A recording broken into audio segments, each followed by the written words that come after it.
నాగలక్ష్మి గారి ఎవడే సుబ్రహ్మణ్యం తర్వాత మహానటి 2 సినిమాలు చూశాను. మహానటి మాత్రం నాకు విపరీతంగా నచ్చిన సినిమా. నాయి గారు కాల్ చేసి రమ్మన్నారు, వెళ్ళిన తర్వాత సందర్భం చెప్పడానికి ముందు నాకు కథా గమనాన్ని కాసేపు మాట్లాడి చెప్పిన తర్వాత వివరంగా చూపించారు, కొన్ని దృశ్యాలు చూపించారు.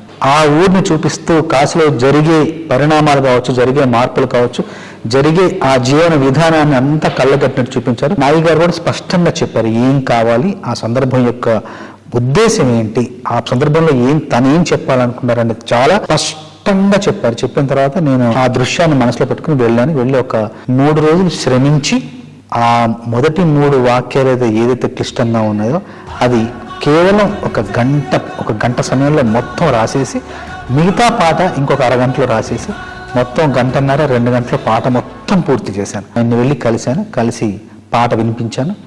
ఒక్క మాట కూడా ఆయన సవరణ లేకుండా, కరెక్షన్ లేకుండా పాట మొత్తం బిగిన చాలా బాగుందని చెప్పారు. పల్లవి రాసిన తర్వాత చరణాల్లో అవతార స్పృహ, అవతార స్పర్శ కొంచెంగా ఇస్తూ కలియుగానికి కలి యొక్క అవతారం ఎలా అయితే జనించిందో అక్కడికి వేగంగా రావాలనే ఉద్దేశంతో ముందు మాటలు నాకు సహాయమై ఎన్నో అద్భుతాలు సృష్టించి మనం పుట్టినప్పటి నుండి చూడలేని, నా జీవితంలో నేను పుట్టినప్పటి నుండి నేను సినిమాల్లో చూడలేని ఎన్నో అద్భుతాలు, ఎన్నో విచిత్రాలు ఈ సినిమాలో చూసే అవకాశం ఈ సినిమా ద్వారా నాకు లభించింది. నాకింత గొప్ప అవకాశాన్ని ఇచ్చిన నాగి గారికి, స్వప్న గారికి, దత్ గారికి మనస్ఫూర్తిగా ధన్యవాదాలు తెలియజేస్తాను.